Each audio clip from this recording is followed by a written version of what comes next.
ಅಡಿಗೆ ಮಾಡ್ಬೇಕಾದ್ರೆ ಅವ್ರೇನ್ ಅಡಿಗೆ ಮಾಡ್ತಾರೆ ಗೊತ್ತಿಲ್ಲ, ಇವ್ರೇನ್ ಮಾಡ್ತಾರೆ ಇವ್ರಿಗೆ ಗೊತ್ತಿಲ್ಲ. ಯಾಕೆ ಅಲ್ಲಿ ಭಗವಂತನ ಭಕ್ತಿಯಲ್ಲೇ ಮಗ್ನ ಆದ್ರ ಈ ಮೊಬೈಲ್ ಭಕ್ತಿಯಲ್ಲಿ ಇವ್ರ ಮಗ್ನ ನೋಡ್ಬೇಕು. ಅದ್ಭುತವಾಗಿ ಗಂಡ ಬೈಲಕ್ಕಂತ ಹೆಂಡತಿಗೆ ಏನ್ ಅಡಿಗೆ ಮಾಡಿ, ಒಂದ್ರಾಗ ಉಪ್ಪಿಲ್ಲ, ಒಂದ್ರಾಗ ಖಾರ ಇಲ್ಲ, ರುಚಿ ಇಲ್ಲ, ಏನಿಲ್ಲ, ನಾಳೆ ಮೊಬೈಲ್ ಬಿಟ್ಟು ಅಡಿಗೆ ಮಾಡೋದು.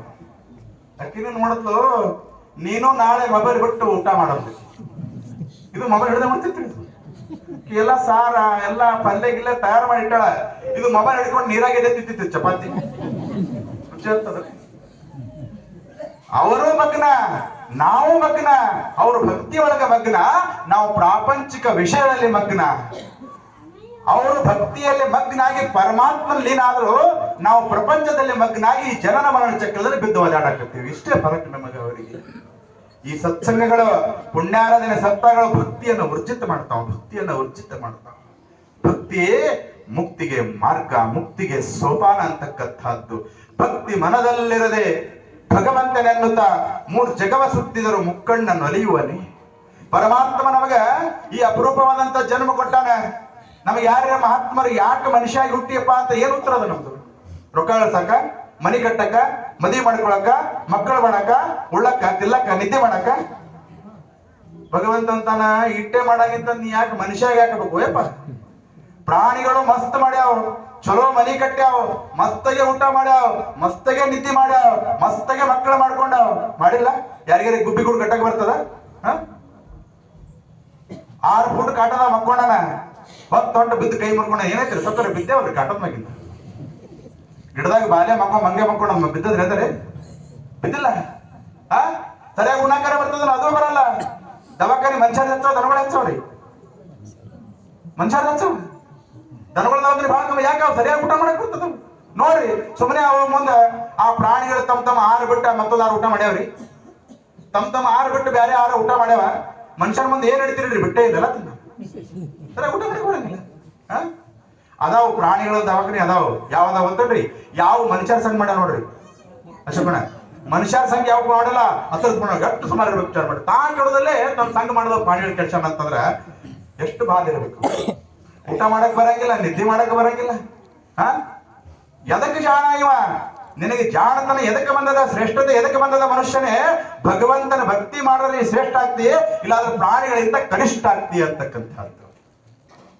ಅದಕ್ಕಾಗಿ ಭಗವಂತನ ಭಕ್ತಿಯನ್ನು ಮಾಡಿ ಸಮಯ ಬಹಳ ಆಗ್ಯದ.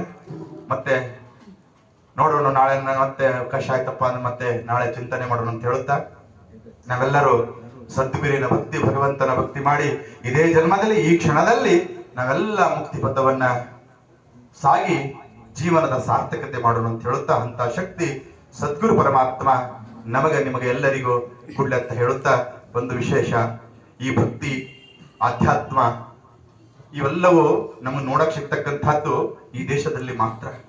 ಮತ್ತಾವ ದೇಶದಲ್ಲಿ ಭಗವಂತನ ಭಕ್ತಿಗೆ ಅವಕಾಶ ಇಲ್ಲ. ಇದು ಭಾರತ ಒಂದು ದೇಶ ಅಲ್ಲ, ಭಾರತ ವಿಶ್ವಗುರು. ನಾನು ಹಿಮಾಲಯದಲ್ಲಿ ಹೋದ ಸಲ ಇದ್ದಕ್ರೆ ಒಬ್ಬ ಅಮೆರಿಕದ ಬಂದಿದ್ದ.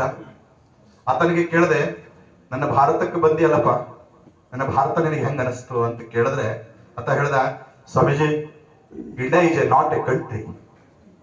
ಗುರುಗಳೇ, ಭಾರತ ಒಂದು ದೇಶ ಅಲ್ಲ, ದಿಸ್ ಇಸ್ ಎ ಹೆವನ್. ಗುರುಗಳೇ, ಇದು ಸ್ವರ್ಗ ಅಂತ ಆತ ಹೇಳ್ತಾನೆ. ಭಾರತ ಒಂದು ದೇಶ ಅಲ್ಲ, ಇದು ಸ್ವರ್ಗ. ನಮ್ಮ ಸಂಪ್ರದಾಯದಲ್ಲಿ, ನಮ್ಮ ಅಧ್ಯಾತ್ಮದಲ್ಲಿ ಅಥವಾ ಸನಾತನ ಹಿಂದೂ ಧರ್ಮದಲ್ಲಿ ಸತ್ತ ಬಳಕಕ್ಕೆ ಸ್ವರ್ಗಕ್ಕೆ ಹೋಗ್ತೇವೆ ಅಂತ ನಾವೆಲ್ಲ ಮಾತಾಡ್ತೇವೆ. ಆದ್ರೆ ಭಾರತೀಯರು, ಸನಾತನ ಹಿಂದೂಗಳು ಸತ್ತ ಬಳಕಕ್ಕೆ ಸ್ವರ್ಗಕ್ಕೆ ಹೋಗೋ ಅವಶ್ಯಕತೆ ಇಲ್ಲ. ನಾವು ಹುಟ್ಟಿರೋದೇ ಸ್ವರ್ಗದಲ್ಲಿ. ಈ ಪುಣ್ಯ ಭಾರತದಲ್ಲಿ ಜನ್ಮವನ್ನ ತಾಳ್ಬೇಕಪ್ಪ ಅಂತಂದ್ರ ಎಷ್ಟೋ ಜನ್ಮದ ಪುಣ್ಯದ ಫಲದಿಂದ ಸಂತ ಋಷಿಗಳು, ನಮ್ಮ ಗುರು ಪರಂಪರೆ, ರಂಗರಾಮನಂತ ಮಹಾತ್ಮರು, ರಾಮರಾಮನಂತ ಮಹಾತ್ಮರು, ವಿವೇಕಾನಂದರು, ಭಾವಸಾಯಿ ಮಹಾರಾಜರಂತ ಮಹಾತ್ಮರು, ಗಣಪತರಾವ್ ಮಹಾರಾಜರಂತ ಮಹಾತ್ಮರು, ಸಿದ್ಧಾರೂಢರು, ಇವೆಲ್ಲ ತಮ್ಮ ತಪಸ್ವಿನ ಬಲದಿಂದ ಈ ಪವಿತ್ರ ಭೂಮಿಯನ್ನ ಸ್ವರ್ಗವನ್ನಾಗಿ ಮಾಡಿದ್ದಾರೆ. ಸ್ವರ್ಗವನ್ನವಾಗಿ ಈ ಭಾರತದ ನೆಲವದ ಸಂಸ್ಕಾರವನ್ನ ನಾವಿಟ್ಟು ಆಚರಣೆ ಮಾಡಬೇಕಾಗತ್ತೆ. ಇವತ್ತು ಹಿಮಾಲಯದಲ್ಲಿರ್ಬೇಕಾದ್ರೆ ವಿದೇಶಿ ಮಹಿಳೆಯರು ಮೈತುಂಬ ಸೀರೆಯನ್ನು ಉಟ್ಟುಕೊಂಡು, ಕೈತುಂಬ ಬಳೆಯನ್ನು ಹಾಕೊಂಡು, ಹಣೆ ತುಂಬ ಕೂತ್ಕೊಂಡು ಅವ್ರು ಬರಕತ್ತಾರ, ಹರಕರಿಬೇಕು. ನಾವು ಆ ಕಡೆ ಹುಟ್ಟಿದ್ದೀವಿ. ನನ್ನ ನೆಲದ ಸಂಸ್ಕಾರವನ್ನ ಪಕ್ಕದ ಪಾಕಿಸ್ತಾನದವರು ಹಾಳು ಮಾಡಿಲ್ಲ, ಚೈನಾದವರು ಹಾಳು ಮಾಡಿಲ್ಲ. ನನ್ನ ಸಂಸ್ಕಾರವನ್ನ ನಾನು ಹಾಳು ಮಾಡ್ತಾ ಇದ್ದೀನಿ. ಇವತ್ತು ಹೆಸರು ಎಂತ ಉಂಟು ಗೊತ್ತಾರ ಅವರು? ಗಂಗಾ, ಯಮುನಾ, ನರ್ಮದೆ ಅವ್ರ ಹೆಸರ, ನಮ್ಮ ಹೆಸರ ಪಿಂಟಿ, ಲೊಟ್ಟಿ, ಸಂಟಿ, ಹೆಸರು ಕೇಳಿದ್ರೆ ನಾಯಿಗಳಿಗೆ ಇರ್ತಾರೆ, ನಾಯಿಗಳಿಗೆ. ಜಪಾನ್ದವ್ರು ಬಂದಿದ್ರು, ಇಬ್ರು ಗಂಡ ಹೆಂಡತಿ. ಅವನಿಗೆ ಕೇಳಿದೆ, ಏನ್ ಹೆಸರು ನಿಮ್ದು? ಐ ಆಮ್ ರಾಮ್ ಅಂದ. ನನ್ನ ಹೆಸರು ರಾಮ್ ಅಂದ. ನನಗೆ ಕ್ಯೂರಿಯಾಸಿಟಿ ಹೆಚ್ಚಾಯ್ತು, ಹೆಂಡತಿ ಹೆಸರು ಏನಿರ್ಬೋದು? ಅಮ್ಮ ನಿನ್ನ ಹೆಸರೇನು? ಸ್ವಾಮೀಜಿ ಇದು ಕೇಳೋ ಪ್ರಶ್ನೆ ನನ್ಲಕ್ಕಿ. ನಾ ಅಂದೆ, ನಾ ಏನ್ ಕೇಳ್ಬಾರ್ದು ಕೇಳಿದೆ. ಅವ ರಾಮ ಆದ್ರೆ ನಾ ಏನು? ಐ ಆಮ್ ಸೀತಾ ಅಂದ್ಲಕ್ಕಿ. ನನಗೆ ಇನ್ನೂ ಕ್ಯೂರಿಯಾಸಿಟಿ ಹೆಚ್ಚಾಯ್ತು. 2 ಮಕ್ಕಳಿದ್ದು, ಗಂಡು ಮಕ್ಕಳು. ಅವ್ರ ಹೆಸರು ಏನಿರ್ಬೋದು? ಒಂದು 10-14 ವರ್ಷದಿತ್ತು, ಇನ್ನೊಂದು 8-9 ವರ್ಷದಿತ್ತು. ಕೇಳಿದ ಏನ್ ಹೆಸರು ಇರ್ಬೋದು? ಒಬ್ಬನ ಹೆಸರು ಅಗಸ್ತ್ಯ, ಇನ್ನೊಬ್ಬರ ಹೆಸರು ವಶಿಷ್ಠ. ಅವ್ರಿಗೆ ಗೊತ್ತು ಈ ನೆಲದ ಸಂಸ್ಕಾರ, ಈ ನೆಲದ ಋಷಿ ಪರಂಪರೆ ಅವ್ರಿಗೆ ಗೊತ್ತು, ನಮಗ್ ಗೊತ್ತಿಲ್ಲ. ರಾಮ ಗೊತ್ತಿಲ್ಲ, ಕೃಷ್ಣ ಗೊತ್ತಿಲ್ಲ. ನಮ್ಮ ಸಂಸ್ಕಾರ ಹಾಳು ಮಾಡ್ತಕ್ಕಂತ, ನನ್ನ ಧರ್ಮವನ್ನು ಹಾಳು ಮಾಡ್ತಕ್ಕಂತ ಹೀರೋ ಹೀರೋನು ನನ್ಗೆ ಗೊತ್ತಾರ. ಆದ್ರೆ ನನ್ನ ದೇಶದ ಸಂಸ್ಕಾರವನ್ನ ಬೆಳೆಸಿದಂತ ಮಹಾತ್ಮರು ಗೊತ್ತಿಲ್ಲ, ಮಹಾತ್ಮರು ಗೊತ್ತಿಲ್ಲ. ಇಡೀ ವಿಶ್ವವೇ ಒಂದು ಮನಿ ಅಂತ ತಿಳ್ಕೊಂಡ್ರೆ, ಮನಿ ಅದಾವಲ್ಲ, ಮನಿ ಅದ್ರ ಬೆಡ್ರೂಮ್ ಅದ, ಕಿಚನ್ ಅದ, ಹಾಲ್ ಅದ ಇಲ್ಲ? ಜಪಾನ ಬೆಡ್ರೂಮ್ ಆಗ್ಬೋದು, ಚೈನಾ ಕಿಚನ್ ರೂಮ್ ಆಗ್ಬೋದು, ಅಮೆರಿಕಾ ಹಾಲ್ ಹಾಕ್ಬೋದು, ಪಾಕಿಸ್ತಾನ ಟಾಯ್ಲೆಟ್ ರೂಮ್ ಆಗ್ಬೋದು. ನಿಮ್ಮ ಮನೆಯೊಳಗೆ ಜಗಲಿ ಮನೆ ಅದಾವ ಇಲ್ಲ? ಅದಾವಿಲ್ಲ? ಆ ಜಗಲಿ ಮನೆ ಯಾವುದು ಅಂತ ಕೇಳಿದ್ರೆ ಅದು ನನ್ನ ಶ್ರೇಷ್ಠ ಭಾರತ, ಪವಿತ್ರ ಭಾರತ. ಆ ನೆಲದ ಸಂಸ್ಕಾರವನ್ನ ನಮ್ಮ ಮಕ್ಕಳಿಗೆ ಕಲಿಸ್ತಕ್ಕಂಥದ್ದು ಬಹಳ ಮುಖ್ಯದ. ಇವತ್ತು ಭಾರತ, ವಿವೇಕಾನಂದ ಒಂದು ಮಾತು ಹೇಳಿ ಮುಗಿಸ್ತೀನಿ. ವಿವೇಕಾನಂದರು ಅಮೆರಿಕಕ್ಕೆ ಹೋಗಿದ್ರು. ಅಲ್ಲಿ ಅಮೆರಿಕದ ಸಹೋದರ ಅಪಮಾನ ಮಾಡಿದ ಅವರಿಗೆ.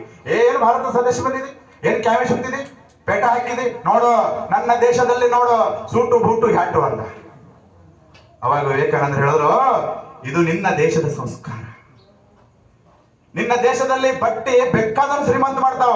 ಒಬ್ಬ ಭಿಕಾರಿಯನ್ನ ಕರೆದುಕೊಂಡು ಹೋಗಿ ಆತನಿಗೆ ಕೂಡ ಸೂಟು ಬೂಟು ಹಾಕಿದ್ರೆ ಆತ ಕೂಡ ಶ್ರೀಮಂತ ಕಾಣ್ತಾನ. ಇದು ನಿನ್ನ ನೆಲದ ಸಂಸ್ಕಾರ, ಅದು ನನ್ನ ನೆಲದ ಸಂಸ್ಕಾರ ಇದು ಅಲ್ಲ. ನನ್ನ ನೆಲದ ಸಂಸ್ಕಾರ ವ್ಯಕ್ತಿಯ ಗುಣಗಳೇ ವ್ಯಕ್ತಿಯನ್ನು ಶ್ರೀಮಂತ ಮಾಡ್ತಾವ. ವ್ಯಕ್ತಿಯ ಗುಣ ವ್ಯಕ್ತಿ ಶ್ರೀಮಂತ. ಕೇಳಬೇಕು, ಅಪಮಾನ ಆಯ್ತು ಅವನಿಗೆ. ಏನ್ರಿ ಸ್ವಾಮಿಗಳು ನಿಮ್ದು ಬಹಳ ಹೇಳ್ತೀರಿ, ಮತ್ ನಮ್ಮ ದೇಶದ ಕಾಲಾಗ ಬೂಟ್ ಹಾಕಿರಲ್ಲ ಅನ್ನ. ವಿವೇಕಾನಂದ ಕಾಲಾಗ ಕ್ಯಾನ್ವಾಸ್ ಬೂಟ್ ಹಾಕೊಂಡಿದ್ರು, ಅಮೆರಿಕನ್ ಕಂಪನಿದು.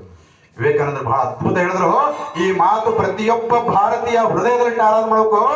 ನೋಡು ಸಹೋದರ, ನನ್ನ ಶ್ರೇಷ್ಠ ಭಾರತದ ಸಂಸ್ಕಾರ, ನನ್ನ ಪವಿತ್ರ ಭಾರತ ಸಂಸ್ಕಾರ ನಾನ್ ತೆಲಿನಾಗ ಹೋಗ್ತೀನಿ, ನಿನ್ನ ದೇಶದ ಸಂಸ್ಕಾರ ನಾ ಕಾಲಾಗಿ ಮಟ್ಟಿನಿ ಅಂತ ಹೇಳ್ಬೇಕಾದ್ರೆ ಎಂತ ಸಂಸ್ಕಾರ ಇರಬಾರ್ದ್ರಿ ನೆಲದ್ದು, ಎಂತ ಪುಣ್ಯ ಸಂಸ್ಕಾರ ಇರಬಾರ್ದ್ರಿ.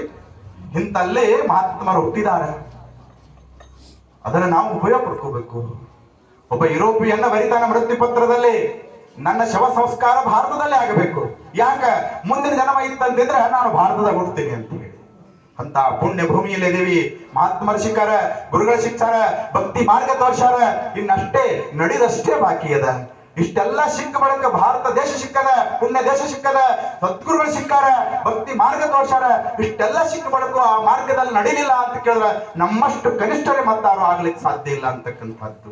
ಅದಕ್ಕೆ ಶ್ರೇಷ್ಠತೆಯನ್ನ, ಶ್ರೇಷ್ಠ ದೇಶದಲ್ಲಿ, ಪವಿತ್ರ ಭಾರತದಲ್ಲಿ ಶ್ರೇಷ್ಠ ಸದ್ಗುರುನ ಶಿಷ್ಯರಾಗಿ ನಾವು ಅದೇ ದಾರಿಯಲ್ಲಿ ನಡೆದಕ್ಕೆ ಮಾತ್ರ ನಮ್ಮ ಜನ್ಮ ಸಾರ್ಥಕ ಆಗ್ತದ. ಅಂತ ಸಾರ್ಥಕ ಬದುಕುವನ್ನ ಸಾಗಿಸೋಣ ಅಂತ ಹೇಳ್ತಾ, ನನ್ನ ನೆಲದ ಸಂಸ್ಕಾರವನ್ನ ಎತ್ತಿಡಿನೋ, ಭಾರತವನ್ನ ವಿಶ್ವಗುರು ಮಾಡುತ್ತಾ ಪ್ರತಿಯೊಬ್ಬರ ಪ್ರಯತ್ನ ಇರಲಿ ಅಂತಕ್ಕಂಥ ಮಾತನ್ನ ಹೇಳುತ್ತಾ, ಸದ್ಗುರು ನಡೆಸಿದಂತ 4 ಪುಷ್ಪಗಳನ್ನ ಸದ್ಗುರು ಚರಣಕ್ಕೆ ಅರ್ಪಿಸಿ ಮತ್ತೊಮ್ಮೆ ತಮ್ಮೆಲ್ಲರಿಗೂ ಮುಂಚಿತ ನನ್ನ 2 ಮಾತಿಗೆ ಕೊಡ್ತೇನೆ.